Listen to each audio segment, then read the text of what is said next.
नमस्कार मित्रांनो, मी श्रुती। आज आम्ही 10वीच्या पाठ्यपुस्तकातील पाठ क्रमांक 2 जंगलाचं देणं हा पाठ अभ्यासणार आहोत आणि या पाठाचे लेखक आहे मारुती चितमपल्ली। तर मारुती चितमपल्ली यांनी अरण्य वाचन, अरण्य विद्या, अरण्य आणि अरण्य अनुभव यावर प्रकाश टाकून निसर्गाविषयी ललित लेखन केले। वन्यजीवन आणि आदिवासींच्या जीवनावर लेखन करणारे आघाडीचे लेखक म्हणजेच मारुती चितमपल्ली। अखिल भारतीय मराठी साहित्य संमेलनाच्या अध्यक्षपदाचा सन्मान त्यांना लाभला। महाराष्ट्र राज्य साहित्य पुरस्कार, नेहरूरत्न दामिनी साहित्य पुरस्कार इत्यादी अनेक पुरस्कार त्यांना लाभलेले आहेत। त्यांचे प्रसिद्ध साहित्य म्हणजे पक्षीकोश, निळावंती, जंगलाचं देणं, चकवा चांदणा इत्यादी। जंगल निसर्गाची अनुपम देणगी आहे।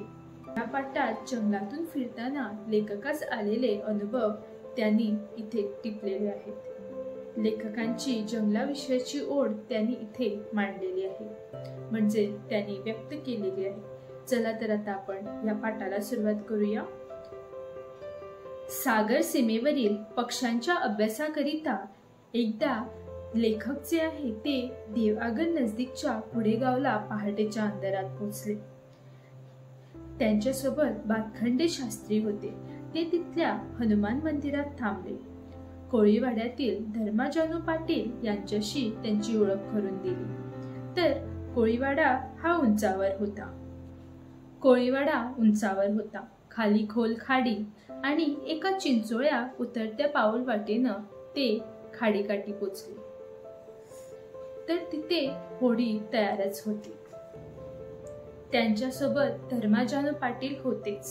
तर होडीत बसून त्यांचा खाडीतून समुद्राचा प्रवास सुरू झाला। तर या खाडीचा प्रवास करत असताना त्यांनी इथे खाडीकाठच्या जंगलाचं वर्णन केलं आहे। ते म्हणत आहे, खाडीकाठच्या जंगलावर हळूहळू तांबडं फुटलं। या जंगलाला एक आगळं वेगळं गूढ सौंदर्य प्राप्त झालं। बाजूला हिरव्या डोंगराच्या रांगा, 2 डोंगरातून वाहत समुद्राला मिळालेली हिरवत नदी, समुद्राच्या पोटात गेलेले दांडे, त्यामुळे निर्माण झालेली खाडी अन खाडीकाठचे जंगल, त्या पलीकडे अफाट समुद्र, असे खाडीकाठच्या जंगलाचे वर्णन लेखकाने केले आहे। पुढे ते म्हणतात, ही जी खाडीकाठची जंगल आहे त्याला मँग्रोव्ज असे म्हटले जाते, म्हणजेच खाजणीचं जंगल। आणि इथं त्याने खाजणीच्या जंगलाचे वर्णन केले आहे। तर ते म्हणतात की या जंगलाला एक आगळं वेगळं गूढ सौंदर्य प्राप्त झालेलं आहे। या जंगलात कांदळ, तिवर, बाजळ नावाची झाडं आढळतात। ओटीचं पाणी या जंगलात भरत उसरत असल्यामुळे त्यास भरती ओटीचं जंगल किंवा टायडल फॉरेस्ट असेही म्हटलं जातं।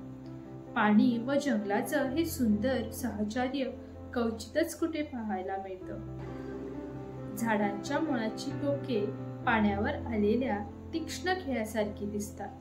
तर असे खाजणीच्या जंगलाचे वर्णन लेखक इथे करत आहे। एवढ्यात त्यांना एकदम चुट असा आवाज ऐकू येतो। तर धर्माला विचारतात। धर्मा त्यांना सांगू लागतो की कालवं मिटताना असा चुट आवाज येतो। तोच पुढे त्यांना 5-6 फूट उंचावर सरड्यासारखा हिरव्या रंगाचा प्राणी दिसला। आणि प्रश्नार्थक धर्माकडे पाहिले। तेव्हा धर्मा त्यांना सांगू लागतो की तो तेलमुंडा आहे। तर हा तेलमुंडा म्हणजे काय? तर त्या तेलमुंड्याविषयी माहिती देत धर्मा त्यांना सांगू लागतो की झाडावर चढणारा डेमका म्हणजे मासा, झाडावर चढणारे देखील मासे असतात असे आश्चर्य लेखकाला वाटले। तेवढ्यात त्यांना झाडाच्या वेड्यावाकड्या मुळांवर पांढरी शीट दिसली। त्यांनी धर्माला विचारलं, ही पक्ष्यांची शीट आहे ना? धर्मा त्यांना सांगू लागतो, नाही साहेब, तिथे उदाचं गबाड आहे। उदाचं गबाड म्हणजे काय? तर ते उंदमाजराविषयी माहिती सांगू लागतात। उंदमाजरी पाण्यालगत जमिनीच्या दिशेने लांबवर बीळ करते आणि त्यात 2-3 पिल्लांना जन्म देते। अशा पिल्लांना गबाड म्हणतात। गबाड म्हणजे धन। ऋग्वेदात पण पक्ष्यांच्या पिल्लांना धनाचीच उपमा दिली आहे। तर पुढे होडीतून जाताना पाण्याच्या कडेला जमिनीच्या ठिकठिकाणी उंच वारुळं दिसू लागली। तर ती समुद्र विंचवांची घरं होती। धर्मा समुद्र विंचवांची घरं कशी असतात याविषयी माहिती सांगू लागला। समुद्र विंचवांची घरं बाहेरून वारुळासारखी दिसतात। आत नर व मादी राहते। ते मातीच्या ओल्या गोळ्यांनी घरं बांधतात। जमिनीवर 1-2 हात उंच असलेले हे घरटं खाली 9 ते 10 हात खोल असतं। मादी घरट्यात अंडी घालते व तिथेच पिल्लं होतात। समुद्र विंचवाला किंग क्रॅब म्हणतात। समुद्र विंचू खेकड्यासारखा दिसत असला तरी त्याचा संबंध कोळीगण म्हणजे स्पायडरशी येतो। इतक्यात त्यांच्या डोक्यावरून समुद्र पक्ष्यांची जोडी उडत गेली। समोर एखादं जिवंत रत्न बुडावं असं वाटलं। तेवढ्यात त्यांनी धर्माला विचारलं, कुठलं प्राणी आहे?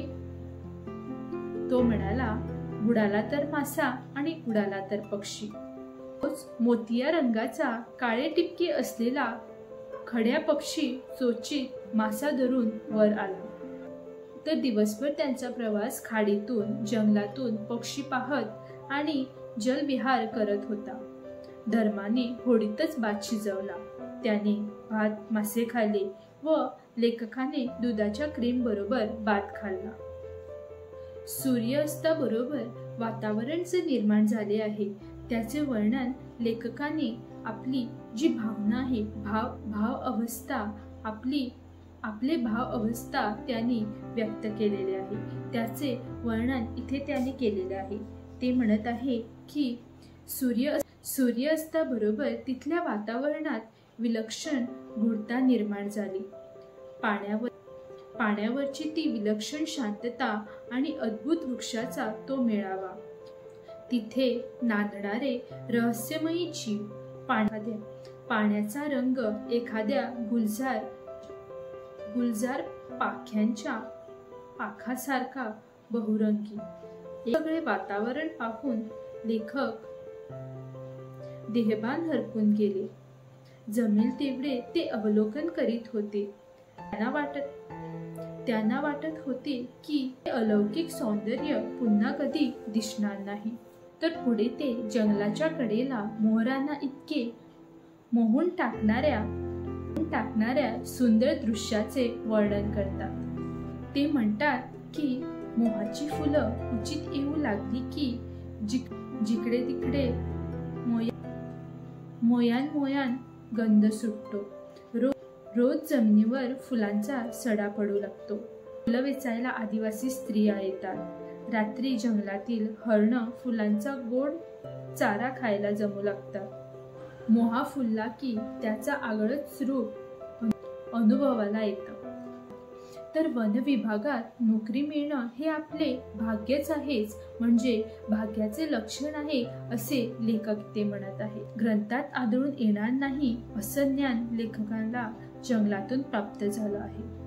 गुरुजनांकडून शिकता येणार नाही ते वृक्ष व दगडांनी त्यांना शिकवलं। वृक्षा इतका धर्मात्मा दुसरा कोणी नाही असे त्यांचे मत। त्यांच्यापासून लेखकाला देवाचं अस्तित्व जाणवलं आहे। शिकायला मितव्ययिक म्हणजे काय हे आपल्याला जंगलापासून शिकायला मिळालं। म्हणूनच वन विभागात नोकरी मिळणं हे आपले भाग्य आहे, भाग्याचे लक्षण आहे असे लेखक समजतात। तसेच मुलांना विचारी बनवायला हवे तर त्यांनी काय करावे ह्याविषयी सुद्धा लेखक सांगत आहे। मुलांना विचारी बनवायला हवं असल्यास त्यांना जंगलात व पर्वतावर न्यायला पाहिजे। तिथल्या हिरवळीवर त्यांना स्वैरपणे भटकू द्यायला पाहिजे। पर्वतावरील वाऱ्याच्या प्रत्येक झुळकेबरोबर मुलातील पवित्र भावना जागृत होतील असा प्रयत्न करायला हवा। आपल्या भावना यायला हवी। आपल्या भावनातील पावित्र्य जाणायला त्यांना तशी दृष्टी द्यायला हवी। तर लेखकाने या पाठाच्या द्वारे जंगलाविषयी असलेली ओढ व्यक्त केलेली आहे. तर आम्ही या पाठाच्या प्रश्नांच्या उत्तरांकडे वळूया. जी एका वाक्यात प्रश्न उत्तरे आहे ती आज आम्ही ते सोडवणार वाक्यात आहे, आणि जी प्रश्न उत्तरे 3-4 वाक्यात आहे ती प्रश्न उत्तरे मी पाठाचे स्पष्टीकरण देत असताना सोडवलेली आहे. तुम्ही माझ्या डिस्क्रिप्शन बॉक्समध्ये पाहू शकता. तिथे मी कालवा मिटताना कसा आवाज येतो. उत्तर: कालवा मिटताना चुटचुट असा आवाज येतो. 2. समुद्र विंचवाचे घर कसे दिसते. समुद्र विंचवाचे घर वारुळासारखे दिसते. 3. झाडावर चढणाऱ्या माशाचे नाव काय. तर झाडावर चढणाऱ्या माशाचे नाव डेमका मासा. प्रश्न 4. कोणती रानबदकं पोखरीत घरटं करून त्यात अंडी घालतात. अडई व वणकी ही रानबदकं पोखरीत घरटी करून त्यात अंडी घालतात.